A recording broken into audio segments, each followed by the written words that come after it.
நம்ம இன்றைக்கி பூ தான் பறிக்க போகிறோம். நிறைய பூ பூத்துருக்கு. எக்கச்சக்கமாக பூத்துருக்கு. நான் யூஸ்வலாக பறிக்க மாட்டேன், செடியிலேயே தான் விட்டுடுவேன்.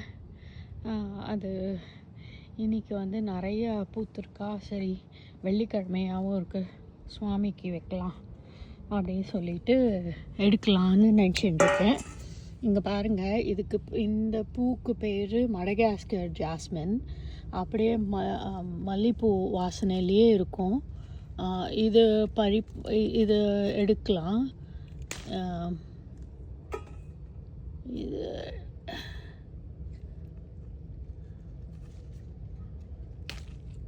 இது காம்போடு எடுக்கலாம். காம்பை எடுத்தால் தான் நல்லா வளரும். ஸோ பாருங்க,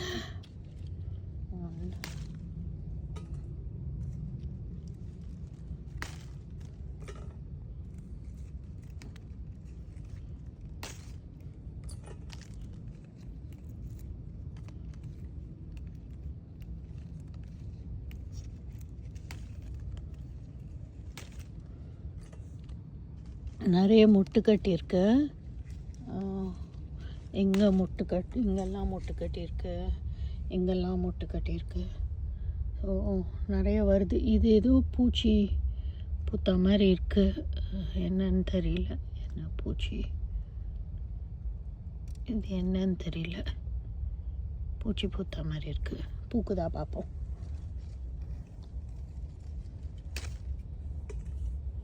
இது வந்து அவ்வளோ வாசனைன்னா அவ்வளோ வாசனையாக இருக்கும். மல்லிப்பூ மாதிரியே வாசனை இருக்கும். அந்த பாரிஜாதம் ஒரு கார்டினியான்னு சொல்லுவாங்கள்ல, கிட்டத்தட்ட அந்த ஸ்மெல்லு இருக்கும் இதுக்கு. எனக்கு கார்டினியா ரொம்ப பிடிக்கும். பின்னாடி ஒரு குட்டி செடி வந்துட்டு இருக்குது. அதுவும் வந்து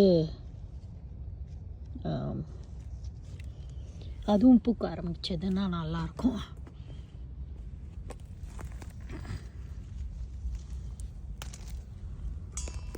பாருங்க எவ்வளோ பூ. இது வந்து ஐ திங்க் நிறைய வந்திருக்கு.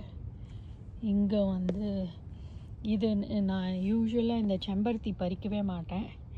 இன்றைக்கி நான் வந்து பறிக்கலாம், ஏன்னா பழைய பூவெல்லாம் வேறு இருக்குது. அதனால்